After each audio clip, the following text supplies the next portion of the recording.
Okay, that's just never gonna stop. Hey everyone, this is Disc Junkie and welcome back to another thrift shopping video. I am actually going to hit the streets once again, gonna check out some secondhand shops which I have actually not been at before. A couple of stores which I just recently found out about.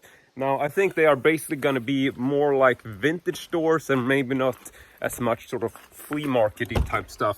So I'm not really sure what I might find, but it's gonna be really interesting to check out, and I'm feeling really excited about it because it's just really fun to check out new places where you haven't been. And I mean, I gotta say that normally I don't really go for these sort of, you know, antiquing kind of places, but this is a store which one of my co-workers told me about, and second one I honestly have no idea what it's about, but I would say that, you know, one of them is sort of antique-y, sort of more upscale, maybe a bit more expensive, whereas the other one I really don't know. It feels like it could just be any sort of, you know, Outback kind of random flea market-y kind of place, but I really don't know. But in any case, I'm going to be driving for maybe like 40 minutes to get to these places, and once I'm there, well, you know, we'll just catch up once I'm there.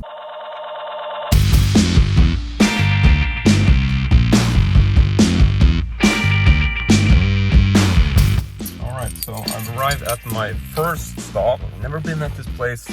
That's gonna be really interesting to see what it's like. So let's just go ahead and check it out.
Okay, that was fucking awesome. That's a total gold mine, I would say.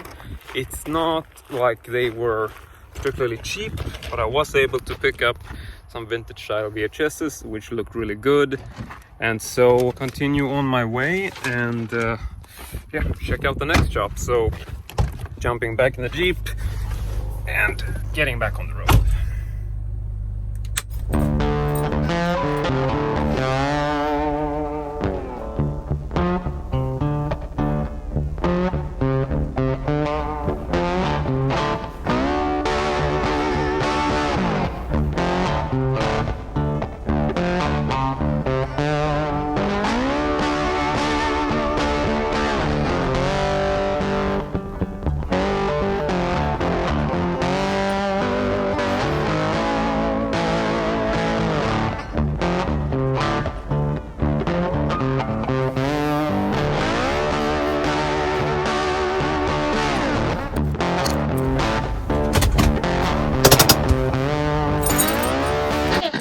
There are so many cars here that I sort of, you know, fear that I've walked into like the Texas Chainsaw Massacre backyard or something. I mean, seriously, just look at this place. I essentially had to sort of drive around the building to be able to find a parking spot. And I really have no idea if these are all customers or, well, used to be customers. I'm just kidding. But anyway, let's go ahead and check it out.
All right, so that place was absolutely insane. I mean, I thought the first place was interesting, and then I stopped by this, and it's like there's so much stuff. But this second place is very much a vintage type store, meaning that the prices are, you know, roughly usually quite high.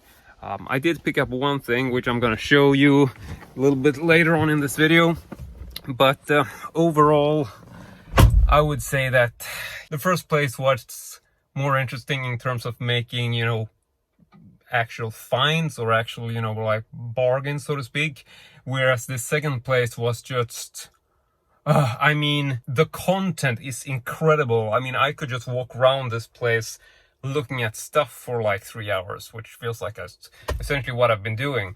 But in terms of actually, you know, making a score or making a killing, like a super deal, I mean, these things were much more sort of appropriately priced as to what they're actually worth. Now I'm gonna have to drive back home, and then we're just gonna see what my finds actually were.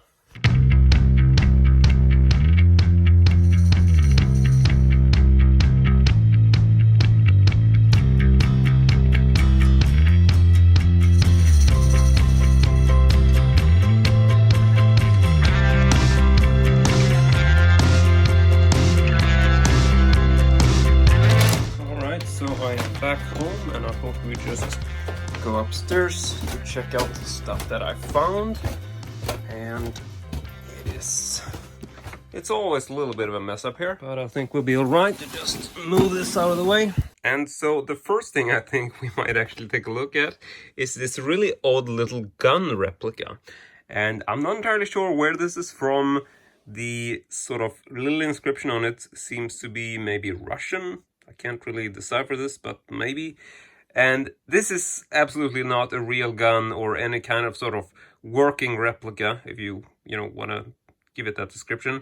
But no, this is actually quite a fake gun, and it is in fact a liquor bottle. And yes, I know there has been an unusual amount of liquor bottles of novelty nature on this channel recently. I don't know why. But I saw this at the store, and it wasn't too expensive. He only wanted 50 Swedish crowns for it, so I decided to pick it up. And so yeah, this is a cast replica, which actually has a cork here in the front. And so let me just go ahead and remove this real quick so you can see it.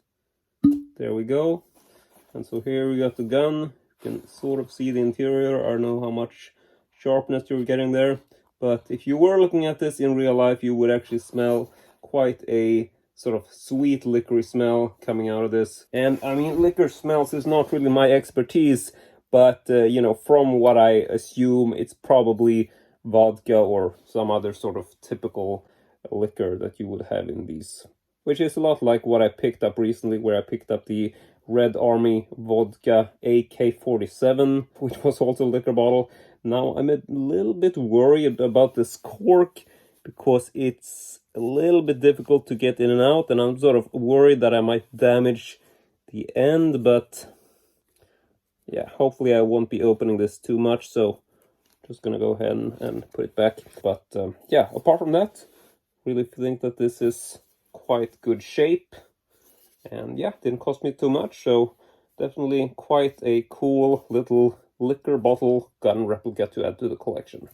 And this was also the only thing that I found at the sort of high-end or more expensive place. The rest of this stuff I found at the other store, and this is essentially a stack of VHS tapes, but also 2 of these vintage magazines and a book, and I'm gonna get back to that.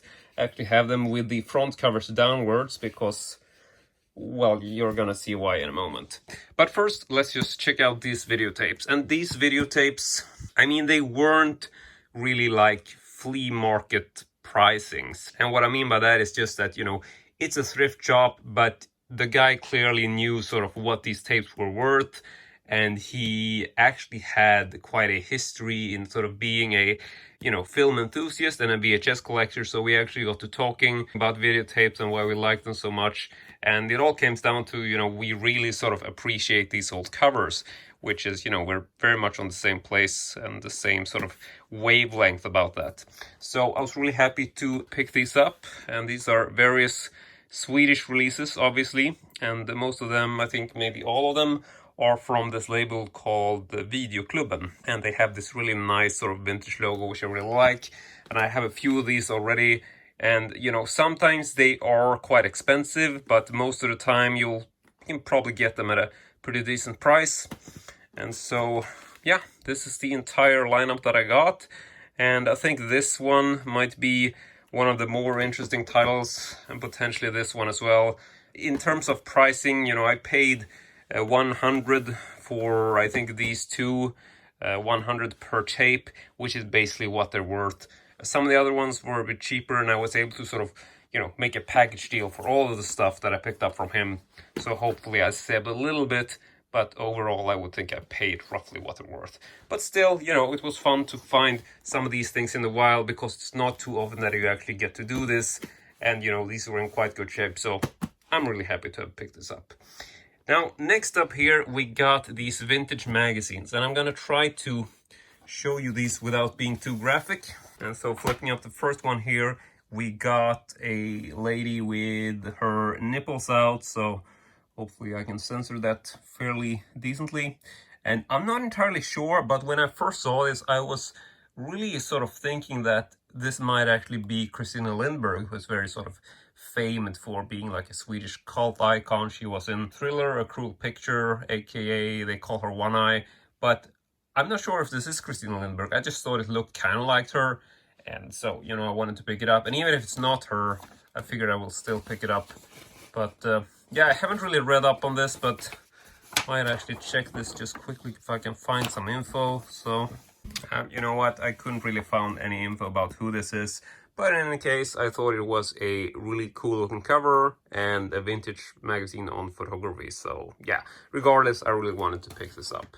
And so this next one is from the very same stack. It is also a vintage photography magazine. And as you can see here, we also have a slightly undressed model on the cover.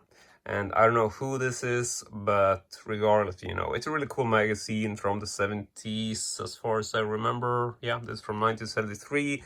And it's not like this is sort of like Playboy or anything. It's essentially just a photographic magazine which talks about, you know, various techniques in terms of photography.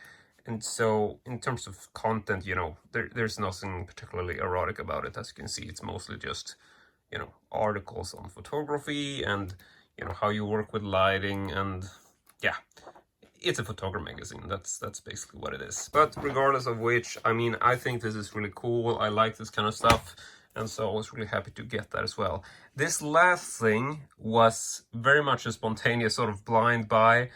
Was sort of debating back and forth whether I should actually pick this up, but decided to do so. And I know this cover is a bit graphic, but it is a illustrated cover, so hopefully this will be alright. This is also a very classic cover for, I believe, is it Necromantic? Okay, I might be mixing them up, but in any case, this is a very sort of classic horror film cover, even though I forget the name. I think it's Necromantic, or, well, maybe not. Regardless of which, classic horror film cover. But this is a book which is called Inte riktigt lagom, or Not Quite Okay, I suppose, or, you know, not quite the right... I don't know, it's a bit hard to translate without knowing the content, but we're basically talking about films crossing a line into becoming too violent, too bizarre, too extreme. And the sort of, you know, description of this is extreme violence, film censorship, and subculture. And I had not heard about this book before, so it's a very sort of, I just saw it, or essentially the guy actually recommended it to me because I told him that, you know, I'm very into movies, and we started talking if he had any more videotapes and stuff. And he actually said that he had, so he might be contacting me in case he finds any more films at home, which he might be thinking about selling. So, yeah. Basically a book on censorship. I haven't really, you know, gone through this, but from what I understand, you know, it has quite a bit of sort of info about various violent films, and in a very sort of, I suppose, exploitation sort of history and things like that. And so yeah, gonna be really interesting to flip through this and sort of get a bit of an inside look into the very sort of extreme films, so to speak, and sort of classic ultra horror or whatever you want to call it. But yeah, this is basically all the stuff I picked up. And I gotta say that, you know, I found these two shops to be really sort of, I don't know how to describe it. I mean, the first one, which was the place where I picked up the videotapes and the guy who was into movies, it was, I don't know, it was just a super exciting store to be at. And it's so weird because I've been driving past this place, or very sort of driving on the adjacent highway, and I have never known that this shop was just, you know, straight off, you know, turning off the highway and you're there. Like, I'm pretty sure I've actually sort of seen the building, and I had no idea that this was there. And it's just so weird that it's been there all these years and I never stopped to look at it. I mean, that's not to say that he always had these videotapes for sale, but regardless of which, it would have been something which I would definitely have wanted to check out a long time ago, because seems like a really cool guy and a really cool store. So yeah, I will definitely be trying to go back there, even though he didn't have any more sort of videotapes on display now. I'm pretty sure I can talk to him and maybe make some future deals, because he seemed really open to that kind of stuff. As for the second shop, this was very, very much more upscale. Like I said, they had a lot higher prices, but as you can see, you know, from the videos I just shot, it's just a mind-blowing experience. I mean, even if I didn't find a lot of stuff there, I just found the liquor gun, so to speak. I thought it was just such an incredibly cool place that, you know, it feels like you walk around there and I'm pretty sure that I'm missing so much. Like, I don't even take note of all this stuff that's in there. It's like, you know, when you're walking into like a sports bar or something, and they have all of these sort of vintage sports stuff on the walls. It's like, there's just so much massive amount of stuff. Like, you're getting really bombarded with things from every angle.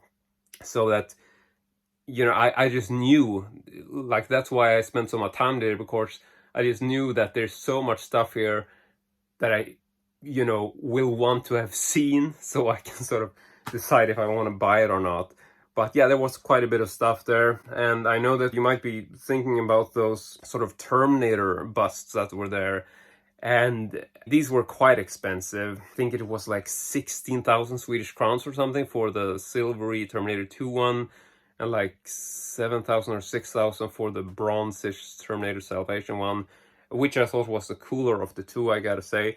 But based on the info I got online and sort of talking to some other collectors, it would seem that these are probably like Chinese knockoffs.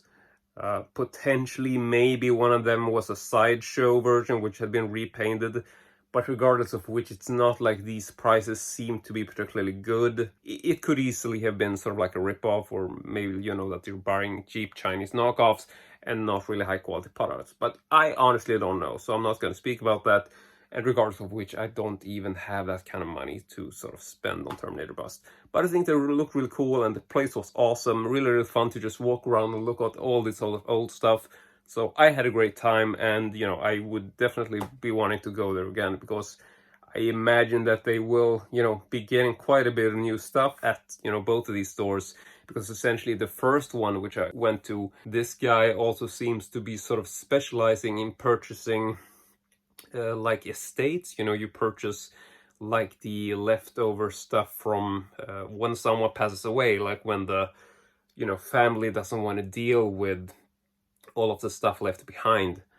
There will be these people who come in to purchase like the estate, or purchase all the belongings from the deceased party, and he is supposedly does this quite a bit. So I imagine he will be getting a lot of stuff in, which can be basically anything. Like, he's not very sort of specific in that he only sells this or that. Like, it can basically be anything, you know, very much depending on who he happens to purchase from, or who died, essentially. But in any case, that is pretty much it for this video.